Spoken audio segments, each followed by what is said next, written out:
I used to rent a house with my friends. There were 4 of us in total. There was me, John, Alan, and Sebastian. We were in our last year of college, and we had been living together for almost 3 years at that point. I went to a large college. There were over 20,000 undergraduates there, so it was not uncommon to meet new people, even though I'd been there for a long time. Our house was a half duplex, and it was 15 or 20 minutes from the school by foot. The main floor had a great big open area and a living room where we had a few couches. The bedrooms were upstairs, and there was only one bathroom, which was upstairs as well. There was also a basement, but it was unfinished, and it was kind of a disaster with all the junk that we'd accumulated. There was also a small backyard, which was closed off with a tall wooden fence. There was a sad, patchy lawn of grass back there. It was not even enough that we needed to mow it. Nobody really went back there anyway. Not usually. Our neighbor was an older guy named Jake. He had the other half of the duplex. He was friendly and kind, and also hard of hearing, so it was never a problem for us to be up late making noise. I don't think he even noticed. We decided to have a house party one night. It was close to the end of the school year, and we wanted one last chance to celebrate before graduation. We put the word out to all of our friends, and told them to bring anybody that they wanted. People started showing up at around 8 p.m., and before we knew it, the place was really full. Alan and I decided not to drink, so that we could make sure things stayed under control. I've never been much of a drinker anyway, so I would often use that as an excuse to stay sober. By around 10:30 p.m., the place was filled up. It was probably the best party we'd ever thrown in all the years that we'd lived there. There were probably at least 100 people in the house, but we thought it was great. There were no fights or anything, just a lot of people having a good time. Although I was enjoying the party, I was getting pretty hot. It's amazing what the body heat of 100 people can do. I went out to the backyard to get some fresh air. It was dark out there. We didn't have any exterior lights, so the only source of light was from the back window of the house, plus a little from a nearby streetlight. There were a few others out there cooling off. I had a conversation with some of my friends while I was out there, but eventually, everyone headed back inside. It was just me out there, with one other guy, but I didn't recognize him. It was too dark to see his face. Trying to be a gracious host, I walked over to him and said, "Hey buddy, how's it going? Enjoying the party?" He just looked around and mumbled something incoherent. When he turned back his head, his face caught the light from the window. I realized that I didn't know the guy at all. But even more disturbing was that he must have been at least 40 years old. Keep in mind that we were all college students. The oldest among us was probably 25. The guy had a thin brown and gray beard, deeply recessed eyes, and leathery wrinkled skin. He wore a black wool hat and was around my height, which is 6'2". We did tell our friends to bring anyone, but it was hard to imagine who this guy could have been friends with. I knew that, but I didn't want to be rude, so I simply wished him a good night and went back into the party. I had all but forgotten about that guy minutes after getting back inside, and I didn't see him again during the party. Not inside or out. By around 2 a.m., everyone had left. Sebastian and Greg went straight to bed, but Alan and I stayed up to bag up some of the empties. We also did a sweep of the house to make sure that nobody was left behind or passed out somewhere. We walked around the main floor together, talking about whatever, and then we headed into the basement, even though the party never made its way down there. We just took a quick look, but it was such a mess that we couldn't really see much. We figured it didn't matter though, because there was really no reason for anyone to go down there at all. After that, we locked the doors and headed to bed. I put on a movie on my laptop and fell asleep watching it. I awoke in the middle of the night to an ear-piercing scream from next door. It was coming from Alan's room. I jumped up from bed and listened, then I heard a loud thud like someone had just dropped to the floor. I burst out of my room and into Alan's. I saw Alan and another guy in the room. They were fighting, and it looked like Alan was winning. The other guy was pinned down on the ground. Suddenly, Alan turned to me and shouted, "Call the cops, now." By then, Sebastian was up, and he helped Alan hold the guy down while I called the police. When the cops got there, They arrested the intruder and took him out in handcuffs. When they stood him up from the ground, I realized that it was the guy that I met in the backyard during the party. He must have hidden somewhere in the house before we locked up for the night. My guess would be that he was in the basement, since it was such a mess. There would have been a lot of good hiding spots down there. As Alan told us, he woke up in the night, and the guy was just standing over his bed, watching him. Luckily, Alan was able to overpower the guy, and nobody was hurt. Another creepy thing is that nothing was stolen. Sebastian later told us that he left his wallet with over $100 in cash on the kitchen counter, and that it was still there in the morning. So if the guy wasn't going to rob us, then what was his plan? I never told my friends that I had seen the guy before at the party, because I was worried that they would blame me for what happened. And to be honest, I do blame myself. I should have done something when I had the chance, but I didn't, and it almost turned out really badly.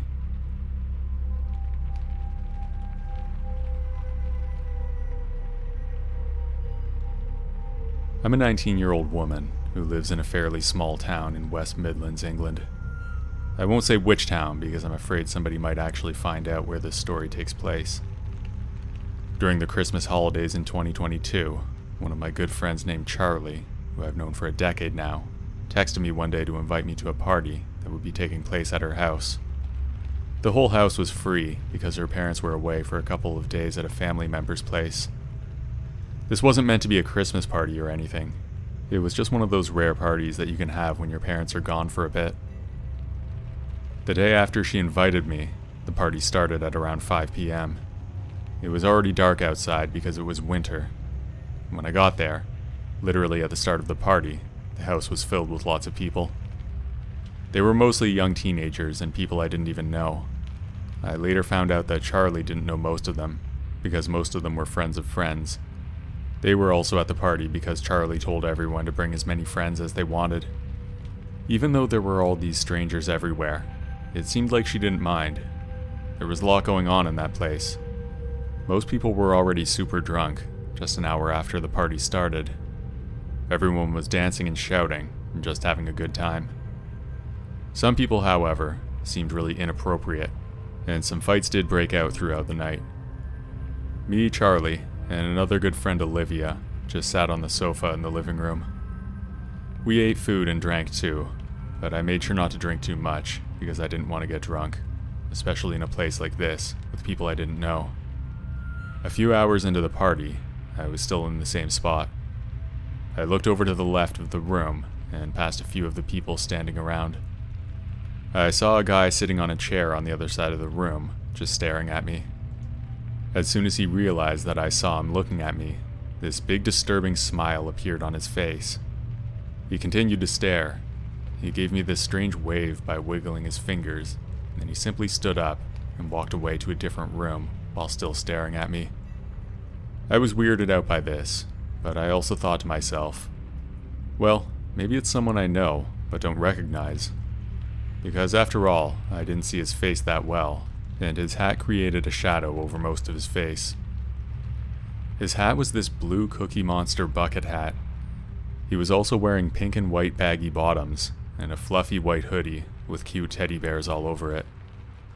His nails were painted different colors, mostly black, so this guy did have a fairly strange style. I actually kind of liked it though. He looked very young as well, maybe 15 or 16 years old. I asked Charlie and Olivia if they knew who the guy was.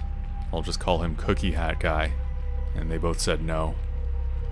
The look on their faces when I asked told me that they must have also seen his strange behavior. About half an hour later, I really needed to pee, so I stood up and made my way to the stairs. As soon as I made it there, I looked up, and I saw Cookie Hat Guy peeking at me from behind a wall upstairs to the left. I stopped, and as soon as he saw that I noticed him, he slowly moved his head back behind the wall. At that point, I was starting to feel somewhat scared by the guy. What was he doing acting like that?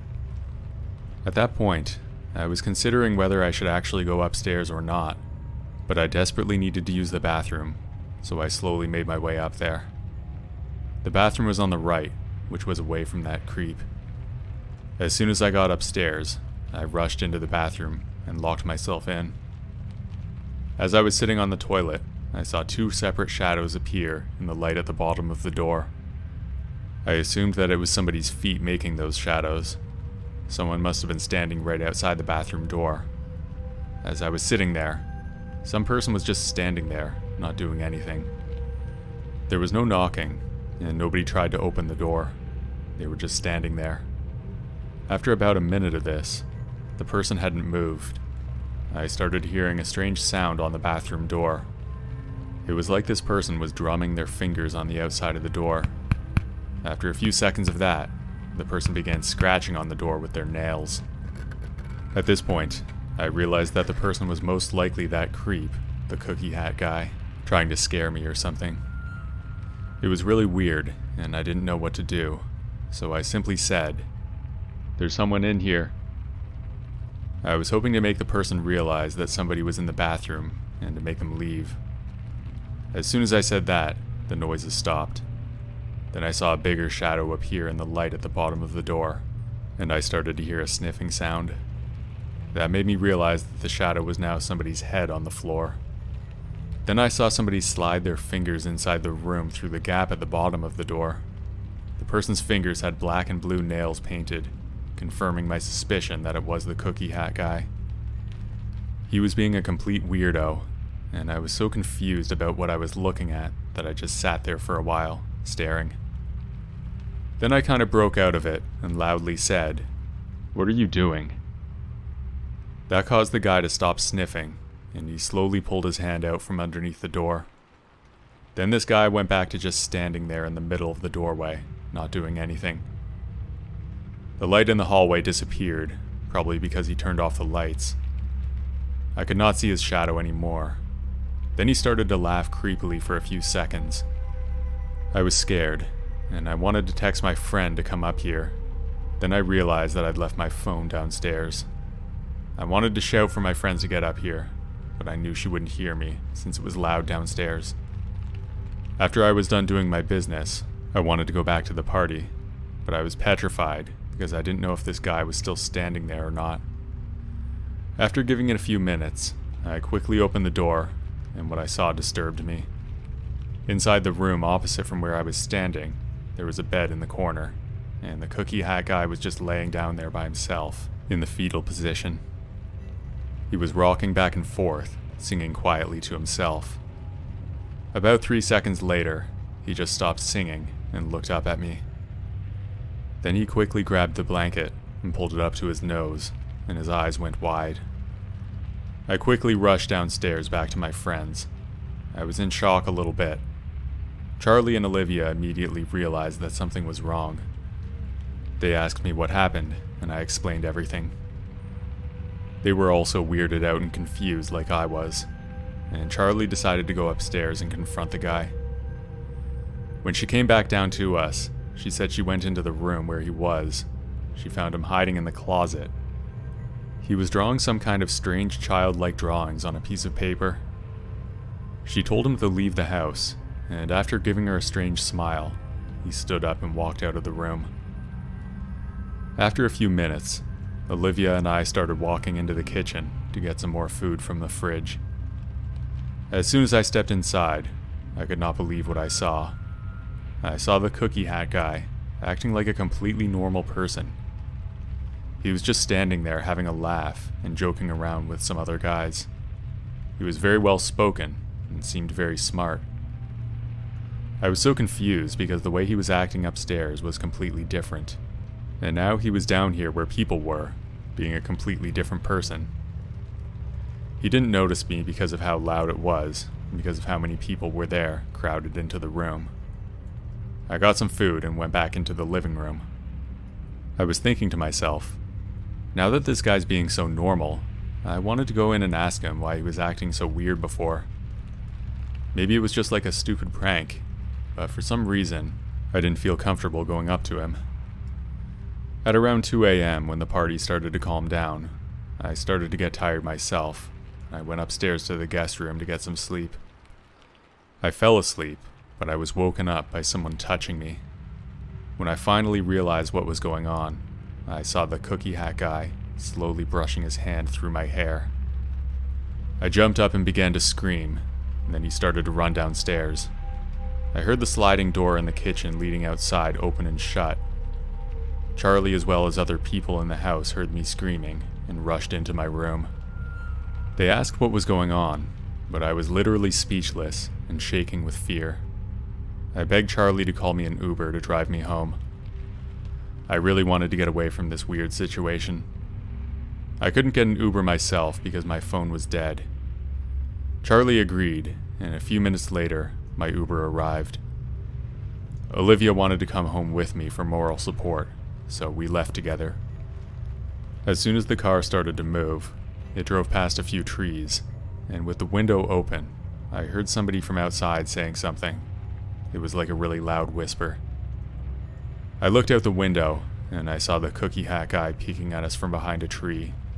He was hiding, looking straight at me with a big grin as we drove past him. I didn't even turn around to look back at him. I was so shocked by this whole situation, and I wanted to get home. A few days after that night, I began receiving strange gifts like flowers. I was confused at first about who they were from.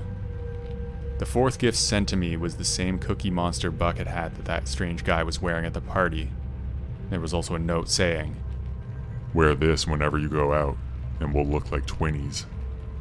I then realized that the guy from the party, that strange creep, was the one sending me these gifts. What confused and scared me the most was how did this guy know where I lived? Right now I still live in the exact same house, and it's really nerve-wracking to know that this guy knows my address. I called the police, but they didn't really do much. I gave them a good description of the guy and included what he was wearing the night I met him. The Cookie Monster bucket hat, the orange circular glasses, teddy bear hoodie, and everything else. I really hope whoever this weirdo is, he will just leave me alone for good.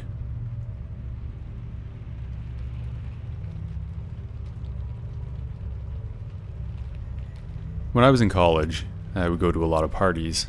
For my first 2 years anyway. It seemed like pretty much every weekend there was something going on. My friend Janie invited me to a house party on a Friday night, and it was just a few blocks away from my house, so I decided to go. When we got there, it was really boring. There were only 6 or 7 people there, and they were all playing some kind of board game. I would have been down for a board game night, but they were in the middle of it already, so Janie and I just sat there and watched. I was looking for an excuse to leave, but Janie wanted to stay because she had a crush on one of the guys. After a really boring hour, I mustered the courage to excuse myself. I made up some excuse about a school assignment or something like that, and then I walked out the front door. Like I said, I was only a few blocks from my house, so I figured it would be fine to walk alone. After only a minute or two, I looked behind me, and I saw a dark figure on the sidewalk, about 10 or 20 feet back. He had a hood pulled up over his head, so I couldn't see his face, but I would guess that he was a student, just judging by his clothing and style. I always get creeped out when it feels like somebody is following me, and admittedly, I can get a bit paranoid sometimes. I decided to do a loop around the block to see if I could lose him. If I walked around in a circle, and he was still there, then I would know that I was being followed. After a few right turns, I found myself in the same spot where I noticed the guy before. I was horrified to see that he was still behind me. As a last-ditch effort to lose him, I crossed the street, but he followed. I sped up in an effort to increase the distance between us, but he matched my pace. I was looking back every 10 seconds at this point, and there was no doubt that he was following me. I looked back once more, and saw his hand rummaging through the front pocket on his hoodie. He didn't pull anything out, but I wondered if he had a weapon in there. After way too long, I finally pulled out my phone and dialed 911. I couldn't go home with that guy on my tail. A police car pulled up, and I talked to the officer for a minute or two. I tried to find the guy who was following me. It should come as no surprise that that coward took off. He was nowhere to be seen. The police made sure I got home safely, and then they took off. I never found out who it was that followed me that night, but my guess is that it was one of the guys from the party. I only had a few blocks to my house, so what were the chances that a stalker creep just happened to be walking by at that exact moment?